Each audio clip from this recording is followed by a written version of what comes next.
എല്ലാവർക്കും എൻ്റെ വിനീത നമസ്കാരം. ഭജ ഗോവിന്ദം ഭജ ഗോവിന്ദം ഗോവിന്ദം ഭജ മൂഢമതേ സംപ്രാപ്തേ സന്നിഹിതേ കാലേ നഹി നഹി രക്ഷതേ ഋഗുഞ്ജകരണേ. ഭജ ഗോവിന്ദം ഗോവിന്ദം ഭജ മൂഢമതേ. ഭജഗോവിന്ദത്തിൽ 6-ാമത്തെ ശ്ലോകം. യാവത് പവനോ നിവസതി ദേഹേ താവൽ പൃച്ഛതി കുശലം ഗേഹേ ഗതവതി വായോ ദേഹാപായേ ഭാര്യാ ബിഭ്യതി തസ്മിൻ കായേ. ഭജ ഗോവിന്ദം ഗോവിന്ദം ഭജ മൂഢമതേ. യാവത് ദേഹേ പവനഃ നിവസതി, എത്ര കാലത്തോളം ദേഹത്തിൽ വായു അഥവാ ജീവൻ കുടികൊള്ളുന്നുവോ, താവത് ഗേഹേ കുശലം പൃച്ഛതി, അത്ര കാലത്തോളം വീട്ടിൽ കുശലം അന്വേഷിക്കുന്നു.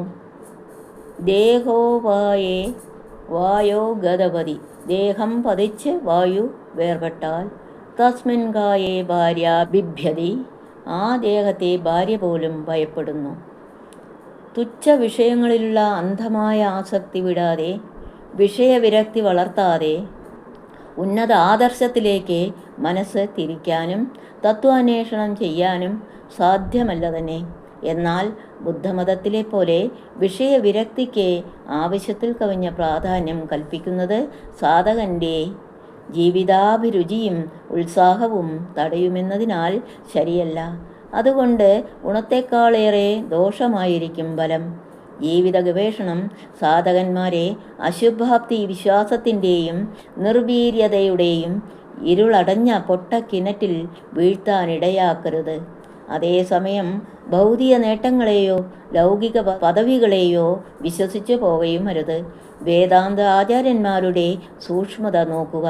അമിതമായ വിഷയഭുക്തിയിൽ നിന്നും അനാരോഗ്യകരമായ ബഹിർമുഖത്വത്തിൽ നിന്നും അവർ സാധകന്മാരെ പിന്തിരിപ്പിക്കുന്നതോടൊപ്പം ലോകസേവാപരമായ ജീവിതം നയിക്കാനും ആരോഗ്യകരമായ അന്തർമുഖത്വം വളർത്തിയെടുക്കാനും വേണ്ട ഫലപ്രദമായ നിർദ്ദേശങ്ങൾ നൽകുകയും ചെയ്യുന്നു. തികച്ചും ബുദ്ധിപൂർവവും ശാസ്ത്രീയവുമായ വിരക്തഭാവത്തിൽ ജീവിതത്തെ യഥാതഥമായി നിരീക്ഷിച്ചറിഞ്ഞ ഋഷിമാർ പ്രസ്തുത രഹസ്യം സത്യാന്വേഷികൾക്ക് സംശയാതീതമായി ഗ്രഹിക്കത്തക്കവണ്ണം തികഞ്ഞ ആത്മാർത്ഥതയോടെ വെളിപ്പെടുത്തി.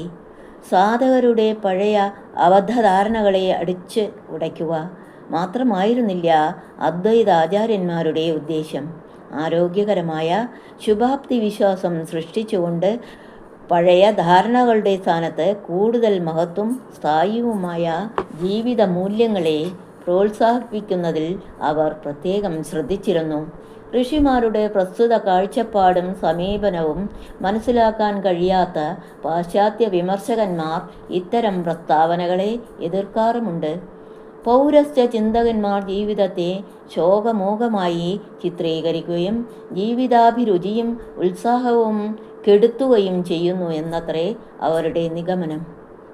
ജീവിതകാലം മുഴുവൻ ദേഹോപാസനയ്ക്ക് മാത്രമായി വിനിയോഗിക്കുക, എത്രയും വിപുലമായ രീതിയിൽ ദേഹത്തെ ആരാധിക്കാൻ ആവുന്നത്ര ധനം സമ്പാദിക്കുക, ഈ ഒരു നിർദ്ധകമായ മഹായജ്ഞത്തിലല്ലേ മാനവരാശി മുഴുകിയിരിക്കുന്നത്.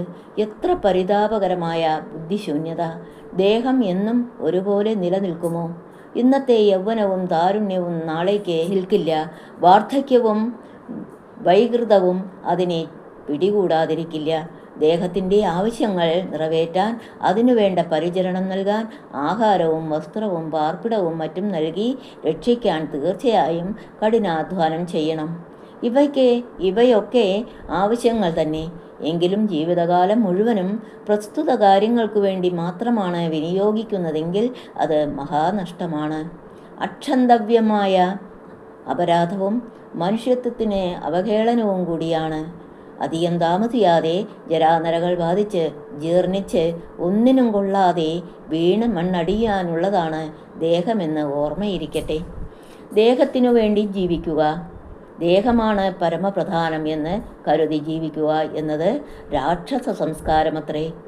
അസുര രാജാവായ വിരോചനൻ ബ്രഹ്മദേവൻ്റെ ജ്ഞാനോപദേശം കേൾക്കാനിടയായിട്ട് പോലും ധരിച്ചത് ഇതാണ്: ദേഹമാണ് ആത്മാവ്, ദേഹം തന്നെ സത്യം, ദേഹപൂജ തന്നെ മഹാപൂജ, അതിൽ കവിഞ്ഞ് മറ്റൊന്നുമില്ല. ദേഹത്തോടുള്ള അമിതമായ അഭിനിവേശവും നിരർത്ഥകമായ അഭിമാനവും ദൂരീകരിക്കാൻ ഉപകരിക്കുന്ന ഒരു വിചാര പദ്ധതി ഈ ശ്ലോകം അതിസമർത്ഥമായി ആവിഷ്കരിക്കുന്നു. ചത്ത മൃഗത്തിൻ്റെ ജഡശരീരം കൊണ്ട് എന്തെങ്കിലും പ്രയോജനം കാണും, മനുഷ്യൻ്റെ ശവശരീരം കൊണ്ടോ ഒരു ഉപകാരവുമില്ലെന്ന് മാത്രമല്ല, ഉപദ്രവവുമുണ്ട് താനും. ജുഗുപ്സാവഹമായ ഈ മലിനഭാണ്ഡത്തെ സംരക്ഷിക്കുകയും പോഷിപ്പിക്കാനുമല്ലേ മനുഷ്യൻ രാപ്പകൽ കഠിനാധ്വാനം ചെയ്തും കണ്ടവൻ്റെ കഴുത്തറുത്തും തട്ടിപ്പറിച്ചും പണമുണ്ടാക്കുന്നത്. പ്രാണൻ പോയാൽ ഗതവതി വായോ ദേഹാവായേ. പിന്നെ ഉറ്റവർക്കും ഉടയവർക്കും കൂടി എന്തിന് ഭാര്യയ്ക്ക് പോലും ആ ദേഹമൊന്ന് നോക്കാൻ തന്നെ പേടിയാണ്. ഭാര്യ ബിഭ്യതി തസ്മിൻ കായേ. ഇതൊരു ജീവിത യാഥാർത്ഥ്യമാണ്. ഈ വസ്തുതയെക്കുറിച്ച് ചിന്തിക്കുമ്പോൾ ശരീരത്തോടുള്ള എന്തെന്നില്ലാത്ത അഭിനിവേശം നീങ്ങിപ്പോവും.